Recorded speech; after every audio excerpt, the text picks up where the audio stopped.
ఆ, నిజంగా biker movie నేను త్రూఅవుట్ శర్వానంద్ గారు చెప్పినట్టు డే వన్ డిస్కషన్ నుంచి అలా ఆ మూవీతో ట్రావెల్ అవుతూనే ఉన్నా. ఎవ్రీడే నేను షూటింగ్కి వెళ్ళా, వాళ్ళు పడ్డ ప్రతి కష్టం చూసా, అభి పడ్డ కష్టం చూసా, అసిస్టెంట్ డైరెక్టర్స్ ఎంత కష్టపడ్డారో చూశాను.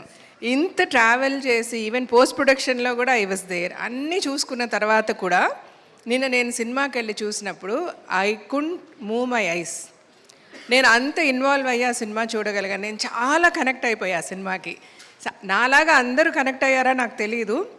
బట్ నేను ఏం చెప్పాలనుకుంటున్నానంటే, ఇందాక నాగేంద్ర గారు మాట్లాడారు కదా, ఆయన మాట్లాడినట్టు ఆ రివ్యూస్, సినిమా ఎలా తీయాలని అడుగుదామా రివ్యూస్ అని నాకు అంత ఆశగా ఉంది. ఇప్పుడు ఈ సినిమాలో there is so much of emotion. కళ్ళతోనే చెప్తారు. ఇంట్లో పిల్లలకి ఫస్ట్ ఆఫ్ ఆల్ ఫాదర్ దగ్గర చెప్పుకోలేరు.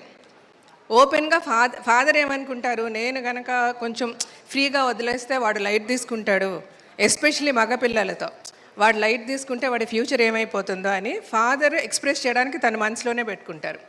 అటు సన్ దగ్గరికి వచ్చేసరికి అయ్యో నేను ఫాదర్తో చెప్తే ఫాదర్ ఏమనుకుంటారో ఇలాగ అనుకునే వాళ్ళిద్దరి మధ్య ఒక డిఫరెన్స్ వచ్చేసింది. అతను ఏమనుకున్నాడో చెప్పుకోలేకపోయాడు, ఫాదర్ ఏమో ఆయనకున్న ప్రేమను చూపించుకోలేకపోయాడు. అల్టిమేట్గా వాళ్ళిద్దరు విడిపోయారు.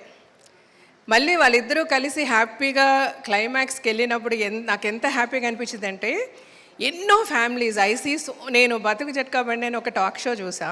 ఎన్నో ట్రూ స్టోరీస్, ఎన్నో రియల్ స్టోరీస్, ఎంతో ప్రేమ ఉంటుంది. కానీ చిన్న చిన్న విషయాలు మనం చెప్పుకోలేక విడిపోతాం, టక్కని చనిపోతాం. ఎప్పుడు చనిపోతామో లైఫ్లో తెలియదు. మనకు కావాల్సిన వాళ్ళని చాలా దూరం పెట్టేస్తూ ఉంటాం. అలా చేయకూడదు. ఏదున్నా ఓపెన్గా మాట్లాడేసింది. ఇదే కనుక సినిమాలో శర్వా గారు నాన్న నాకు ఈ అమ్మాయి నచ్చిందని చెప్పుంటే డెఫినెట్గా ఫాదర్ రాజశేఖర్ గారు ఓకే అనేవారు. అయితే అది పర్లేదండి, ఇంక అయిపోయింది, ఎంతమంది సినిమాలు చూసేసారు, ఇంక ఇప్పుడు స్టోరీ రివీల్ అయ్యేదండి. సో ఇలాగ సో మెనీ థింగ్స్ నాకు ఈ సినిమా చూసినప్పుడు అనిపించింది అంట, హ్యాపీగా మాట్లాడేసుకోండి అందరూ. మనలో మనం ఎవరికి గొడవలొద్దు, ఎవరిని దూరం పెట్టద్దు, అందరూ సంతోషంగా ఉండాలి. సంతోషంగా ఉంటే చాలా హ్యాపీగా ఉంటుంది. This is what I felt about biker. There is so much of emotion, there is so much we should say. దీనికి ఈ రివ్యూస్ ఏమంటే ఏది పడితే అది మాట్లాడదంటే, మనం బాగా డ్రామాటిక్గా సినిమా తీస్తే అబ్బా మెలో డ్రామా అంటారు. అలా కాదు, స్టైలిష్గా తీస్తే ఏం చెప్పారు డెప్త్ లేదంటారు.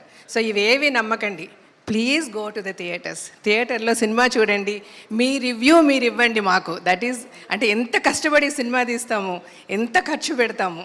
సో మీ రివ్యూ మాకు కావాలి. This is what I want to request the audience. Thank you so much.